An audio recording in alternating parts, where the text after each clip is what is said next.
Olá, caras alunas e alunos.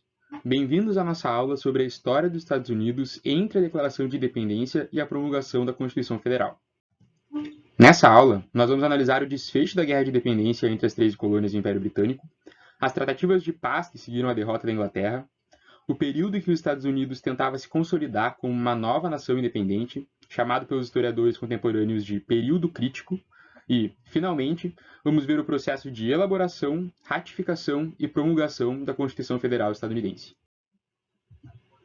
Na última aula, vimos que a Guerra de Independência entrava em seu segundo ano, tendo as 13 colônias formalmente declaradas sua independência perante o Império Britânico em julho de 1776.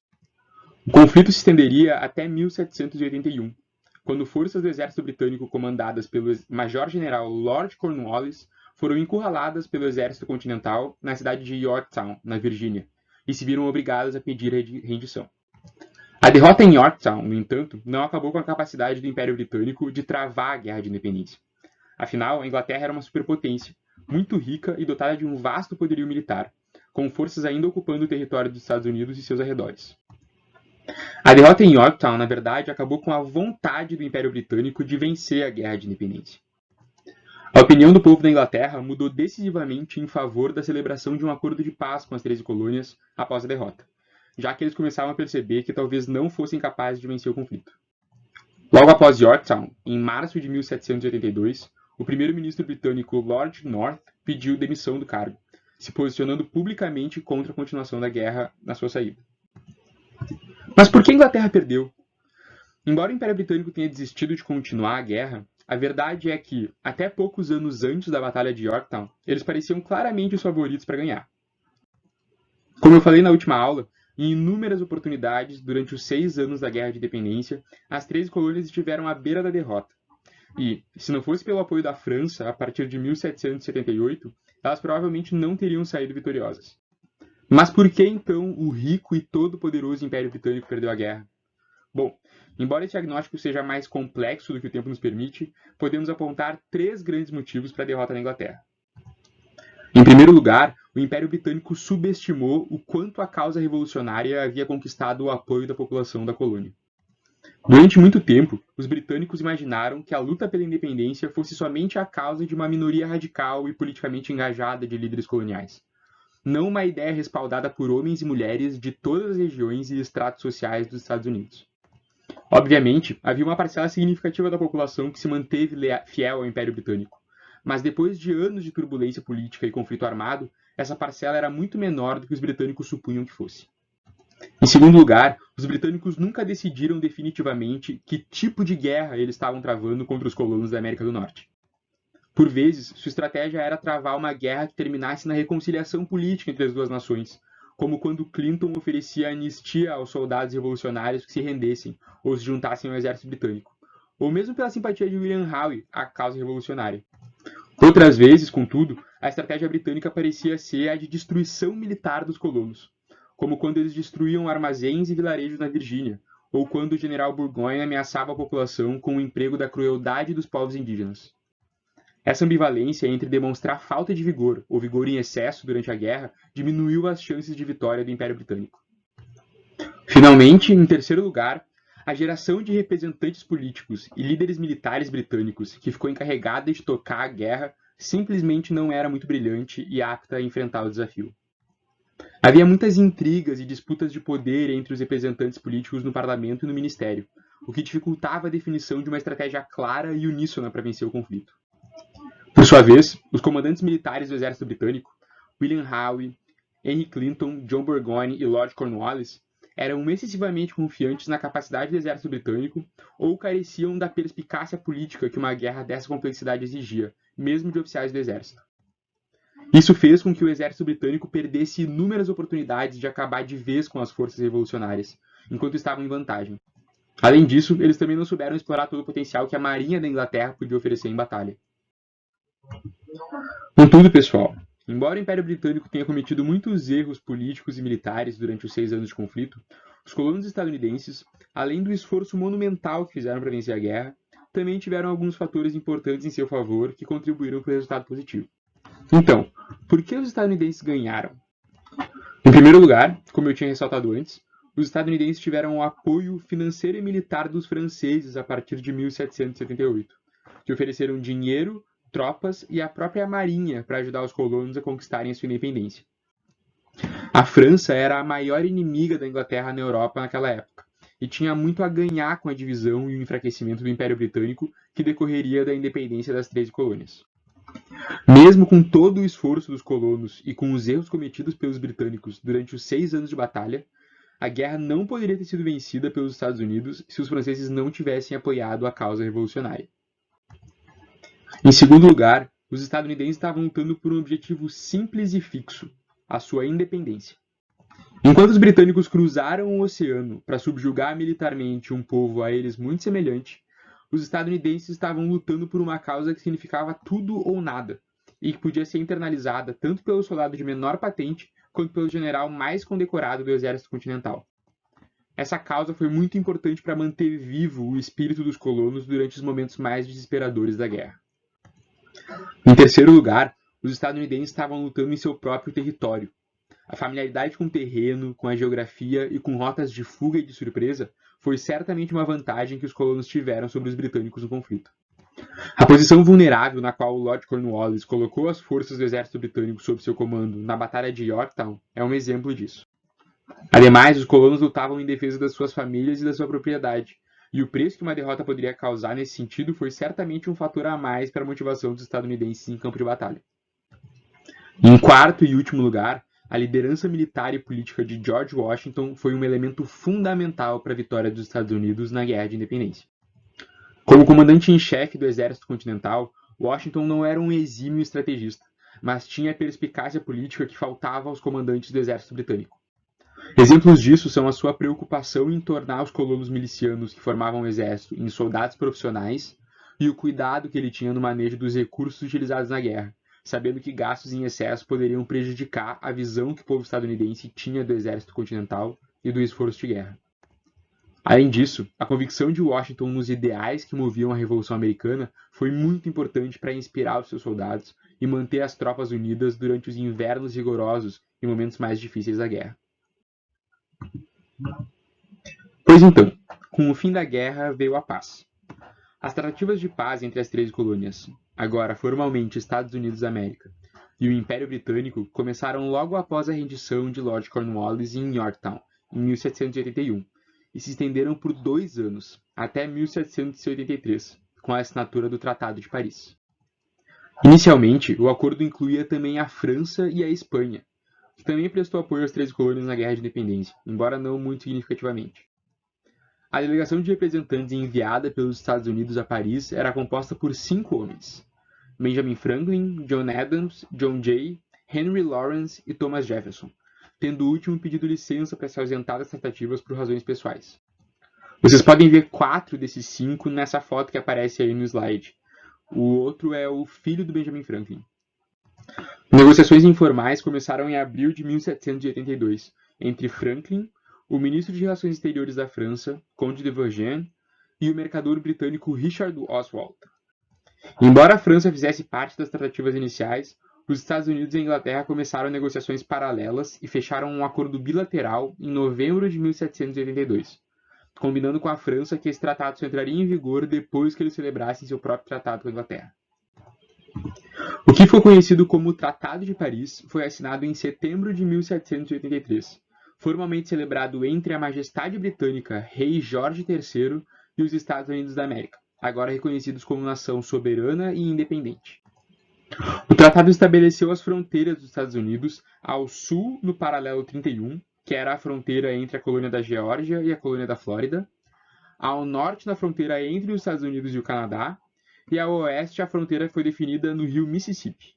E a leste, obviamente, o território estadunidense termina onde começa o Oceano Atlântico. Aos Estados Unidos foi garantido pleno acesso ao rio Mississippi, permitida a pesca na costa do Canadá, e a Inglaterra prometeu retirar imediatamente de solo estadunidense todas as tropas do exército britânico ali presentes. Em contrapartida, os representantes dos Estados Unidos concordaram que todas as dívidas que os cidadãos estadunidenses detivessem com credores britânicos seriam totalmente quitadas pelos devedores, e prometeram pedir ao Congresso da Confederação que solicitasse aos estados que retornassem quaisquer propriedades confiscadas de colonos leais ao Império Britânico de volta para seus proprietários legítimos. Ambas as partes também concordaram em libertar quaisquer prisioneiros de guerra que estivessem em seu poder, e em devolver a posse sobre os territórios que tivessem capturado e que previamente pertencessem a um ou a outro. Bem, enquanto em Paris a delegação estadunidense negociava a paz com o Império Britânico, na América, os colonos tomavam providências para tornar os Estados Unidos, de fato, uma nação independente. Para isso, seria necessário criar um instrumento de governo para reger a relação entre os Estados e a União. Esse instrumento seria chamado de os Artigos da Confederação.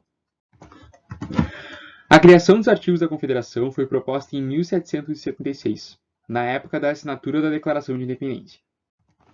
O Segundo Congresso Continental criou uma comissão para elaborar uma Constituição Nacional nos moldes das constituições estaduais que estavam sendo promulgadas às pencas pelas assembleias coloniais naquele período. A presidência da comissão foi designada a John Dickinson, o líder político que escreveu as Cartas de um Fazendeiro da Pensilvânia durante a Revolução, e que mais tarde se opôs à independência das 13 colônias. Ironicamente, ele ficaria encarregado de escrever uma Constituição provisória para os recém-independentes Estados Unidos da América. O primeiro esboço dos Artigos da Confederação, elaborado por Dickinson, depositava muito poder nas mãos do governo central, ao determinar, por exemplo, que todos os poderes que não fossem explicitamente reservados aos Estados seriam da competência da União, o que colocava o governo central claramente acima dos governos estaduais. Os delegados do Segundo Congresso Continental ficaram perplexos com a proposta de Dickinson. Eles tinham passado os últimos 10 anos lutando pela autonomia dos seus governos locais, e acreditavam que depositar tanto poder nas mãos da União agora seria simplesmente reproduzir o mesmo problema que eles enfrentaram com os abusos de poder do Império Britânico, só que com uma autoridade diferente. Então, os delegados rejeitaram a proposta de Dickinson e reformaram o esboço até que a fórmula inicial tivesse sido invertida. Os estados mantiveram sua autonomia como regra geral, tendo o Congresso Continental sendo imbuído de somente alguns poderes específicos e taxativamente designados. A União também não teria poder para impor tributos diretamente sobre as populações dos estados. Mas mais um resquício da Revolução. Lembram do lema? Não há tributação sem representação. Como se sabe atualmente, tanto o fato de não ter sido permitido à União impor tributos diretamente sobre as populações dos estados, quanto a ausência de um mecanismo que a possibilitasse efetivamente cobrar dos estados as contribuições que deviam para o financiamento do governo nacional, acabaram tornando os Artigos da Confederação obsoletos, obrigando o Congresso a abandonar os artigos em prol da Constituição Federal, pouco menos de uma década após sua entrada em vigor. Outras duas questões viraram motivo de polêmica entre os delegados do Segundo Congresso Continental durante a elaboração dos Artigos da Confederação. A primeira foi a questão da representação de cada estado. Como o Congresso Continental era uma assembleia das colônias, a regra era a de que cada colônia representaria um voto nas deliberações do Congresso, de modo que a pequena colônia de Rhode Island tinha a mesma importância que a grande colônia da Virgínia. No momento de decidir qual seria a regra de representação nos Artigos da Confederação, os delegados dos estados maiores tentaram emplacar a regra de representação com base na população de cada estado. No entanto, logo ficou claro pelas discussões que isso inviabilizaria a permanência da União. Os estados menores não tinham interesse em se tornar meros satélites dos estados maiores. A regra dos Artigos da Confederação, portanto, continuou sendo a de representação paritária entre os estados. Cada estado, um voto. A segunda questão foi a da contribuição dos estados para o financiamento do governo nacional. Embora a União não tivesse poder para impor tributos diretamente sobre as populações dos estados, é certo que de alguma forma os entes teriam de contribuir financeiramente para a receita do governo nacional. O método para a mensuração da obrigação contributiva de cada estado virou então motivo de debate entre os delegados do Congresso. John Dickinson propôs que essa obrigação fosse estimada proporcionalmente ao tamanho da população de cada estado, mas isso não agradou os estados do Sul, que temiam que suas contribuições ficariam muito onerosas em função do número de pessoas escravizadas que neles habitavam. Ficou então combinado que a contribuição financeira de cada estado seria estimada proporcionalmente ao valor imobiliário das terras de cada um. Mas no fim das contas, isso não importou muito. Não foi dado à União nenhum mecanismo para cobrar os estados quando eles não contribuíam, o que acabou acontecendo via de regra. A versão final dos artigos da Confederação foi aprovada em novembro de 1777 e tinha como principais disposições as seguintes: os estados manteriam sua soberania, exceto para os poderes expressamente delegados à União. O propósito da União seria o de formar uma liga de amizade entre os estados, para sua defesa comum, para a garantia das suas liberdades e para sua prosperidade geral, pelo que os estados se comprometeriam em auxiliar uns aos outros contra qualquer ameaça ou ataque perpetrado contra todos ou contra qualquer um. Seria garantido o igual tratamento e o livre trânsito entre os estados para os habitantes da Confederação. Criminosos fugitivos seriam extraditados para serem julgados no estado onde o crime foi originalmente cometido. Cada estado teria direito a um único voto no Congresso Continental, que agora se tornaria o Congresso da Confederação. Além disso, os membros do Congresso seriam indicados pelas Assembleias Estaduais e teriam mandatos de 3 anos. A União seria a única com poder para declarar guerra e paz e estabelecer relações políticas e comerciais com nações estrangeiras. Os oficiais dos estados não poderiam aceitar presentes ou títulos de nações estrangeiras, assim como não poderiam emitir títulos de nobreza a ninguém. Houvesse necessidade, por parte da União, de arregimentar um exército para a defesa comum, os estados se comprometeriam a fornecer tropas. Os gastos da União seriam pagos com contribuições dos estados, a serem fixadas proporcionalmente ao valor imobiliário das terras de cada um. O Congresso da Confederação atuaria como tribunal para a resolução das disputas entre os estados. E, por fim, a entrada em vigor dos artigos da Confederação, assim como qualquer alteração de seu texto, dependeria da ratificação unânime de todos os estados. Lembrem desse detalhe. Apesar de a versão final dos artigos da Confederação ter sido aprovada em novembro de 1777 pelo Segundo Congresso Continental, eles não entraram formalmente em vigor até março de 1781. Isso porque uma das disposições dos artigos exigia que eles fossem ratificados de forma unânime por todos os estados da Confederação, e o estado de Maryland se negou a ratificar até que os estados de Nova York e da Virgínia renunciassem à possibilidade de reivindicar um acréscimo na extensão das suas fronteiras a oeste, onde havia um vasto território para ser explorado pelos estadunidenses ainda. A preocupação dos delegados de Maryland, também compartilhada por outros estados, era de que Nova York e Virgínia, que já eram grandes estados, aproveitassem a oportunidade da exploração do oeste para aumentar ainda mais seus territórios e se tornarem superestados.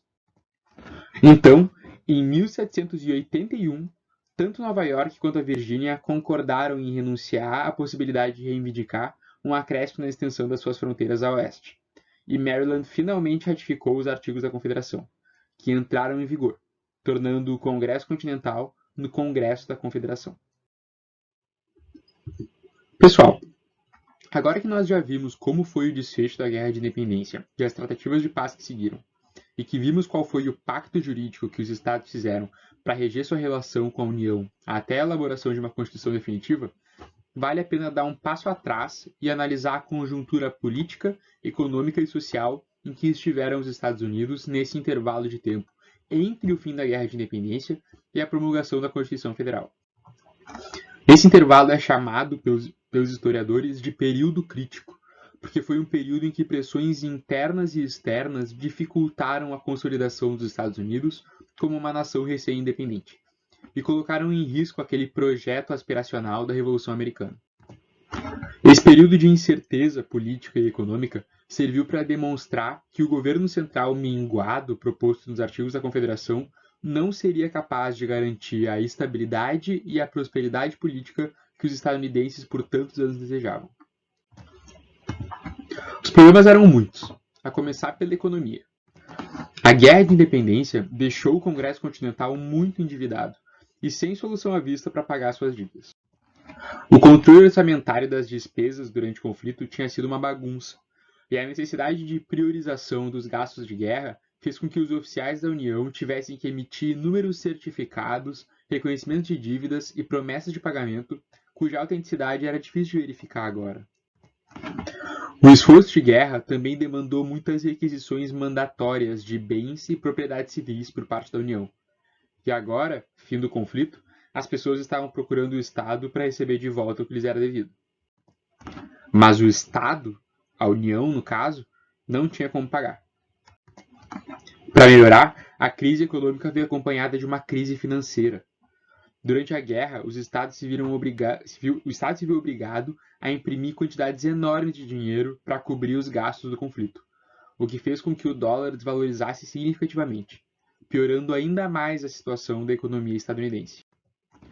Veremos em seguida como essa crise econômica e financeira impactou peculiarmente dois grupos: os militares veteranos de guerra e os trabalhadores rurais do interior dos Estados Unidos. Havia também as dificuldades envolvendo o relacionamento dos Estados Unidos com nações estrangeiras depois da independência. As potências europeias que apoiaram a Revolução estavam mais preocupadas em enfraquecer o Império Britânico do que em, de fato, prestar ajuda para um povo oprimido. Então, após se separarem do Império Britânico, os Estados Unidos precisavam reestabelecer laços com o Velho Mundo como uma nova nação. Mas tudo indicava que isso não seria fácil. Os banqueiros holandeses estavam reticentes em emprestar dinheiro aos estadunidenses, considerando que o Congresso Continental estava atolado em dívidas e era juridicamente incapaz de cobrar contribuições dos estados para sair do vermelho. Os franceses disseram a Thomas Jefferson, o novo embaixador dos Estados Unidos em Paris, que eles estariam dispostos a estabelecer acordos comerciais com os Estados Unidos quando e somente quando lhes fosse conveniente. Aquela mentalidade mercantilista característica da época. Os espanhóis, que também auxiliaram os Estados Unidos na Guerra de Independência, receberam o território da Flórida como compensação nas negociações do Tratado de Paris. Agora, com o fim da guerra, eles estavam preocupados com o expansionismo dos colonos e como isso poderia afetar seus interesses no continente. Essa preocupação se agravou a ponto de os espanhóis fecharem o acesso ao rio Mississippi para o tráfego comercial dos estadunidenses em 1784. Os britânicos, por sua vez, embora tivessem recentemente celebrado em Paris a paz com a sua antiga colônia, ainda pareciam amargos com o desfecho da guerra. Eles abriram seu mercado para os consumidores estadunidenses, que estavam ávidos por produtos britânicos, mas fecharam seus portos para exportações dos Estados Unidos nas Índias Ocidentais. Isso fez com que a indústria estadunidense sofresse duplamente, por não conseguir concorrer com os produtos britânicos em casa e por não conseguir escoar em volume a sua produção para os mercados estrangeiros dos arredores. As colônias, por sua vez, ao invés de se unirem em solidariedade para fazer um acordo com a Inglaterra, resolveram negociar com ela cada uma por si. Um claro sinal do quão fragmentado e carente de um governo central enérgico os Estados Unidos estavam naquele período. Mas a crise econômica e financeira e as dificuldades no estabelecimento de relações com as nações europeias não representavam males tão grandes quanto as divisões internas que acometiam os Estados Unidos. A polarização tão acentuada que a gente costuma ouvir que existe nos Estados Unidos hoje em dia certamente tem suas origens nessas primeiras tensões entre as diferentes regiões e entes do país. A começar pela tensão entre o norte e o sul dos Estados Unidos. Tensão que eventualmente resultará na Guerra Civil Americana de 1861. Ainda estamos algumas décadas antes da eclosão do evento, mas os primeiros sinais do seu acontecimento aparecem aqui. O que vemos surgir concomitantemente são duas políticas econômicas muito distintas uma da outra dentro da mesma nação. No norte do país, mais especificamente no Nordeste, surge um polo comercial que logo se tornará um polo industrial pujante. No sul do país, por outro lado, se desenvolverá uma economia agrária baseada na escravidão, na mão de obra de pessoas negras. Em termos gerais, o que era bom para uma região muitas vezes acabava sendo ruim para outra. Conforme, por exemplo, o norte, por motivos econômicos e morais, acabava com a escravidão, o sul intensificava ainda mais sua cadeia produtiva em torno dela. Um caso típico do sistema de plantation, como vimos 2 aulas atrás.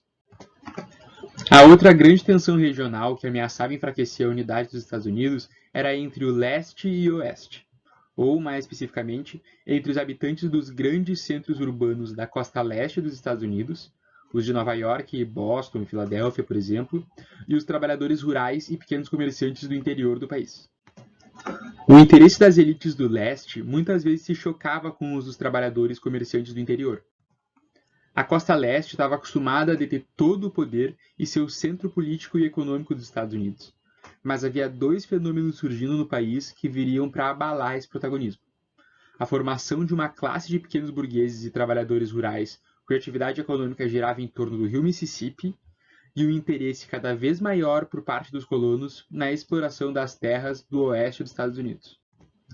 Veremos em seguida como a tensão entre as elites e os trabalhadores rurais da Nova Inglaterra alcançará maiores proporções na rebelião de Shays, e como os interesses na exploração do Oeste exigiu que o Congresso da Confederação criasse uma lei para regular o estabelecimento de novos territórios, a Ordenação do Noroeste. Mas a tensão mais significativa não era regional, e sim federativa. Estava na relação praticamente inexistente entre os estados e a União. Durante o período crítico, embora os artigos da Confederação já estivessem em vigor, a maioria dos estados simplesmente ignorava as determinações do Congresso da Confederação, e os que as respeitavam enviavam representantes cuja carreira política estava em franco declínio para compor o corpo. Além disso, no nível local, os estados estavam criando suas próprias marinhas, travavam guerras com os povos indígenas em seus territórios, e alguns inclusive tentavam celebrar individualmente acordos comerciais com nações estrangeiras. Todas as competências que os artigos da Confederação tinham atribuído exclusivamente à União, e que os estados não respeitavam. Como se isso não bastasse, os estados simplesmente não cumpriam com a sua obrigação, prevista nos artigos da Confederação, de contribuir para o financiamento do governo nacional, o que tornava uma União já endividada virtualmente incapaz de se sustentar.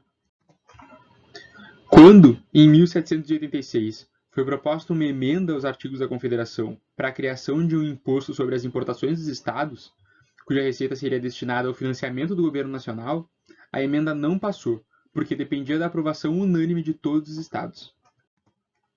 Essa tensão, para não falar descaso, dos estados para com a União, foi o traço mais distintivo do período crítico. A falta de cooperação dos estados demonstrou que, sem um governo central enérgico, capaz de efetivamente compelir os estados a respeitarem suas competências e de recolher tributos diretamente de seus habitantes, a União permaneceria uma promessa não realizada. Pessoal, aqui termina a primeira parte da nossa aula sobre o período da história dos Estados Unidos entre a independência e a Constituição. Continuamos com o período crítico na segunda parte. Até lá!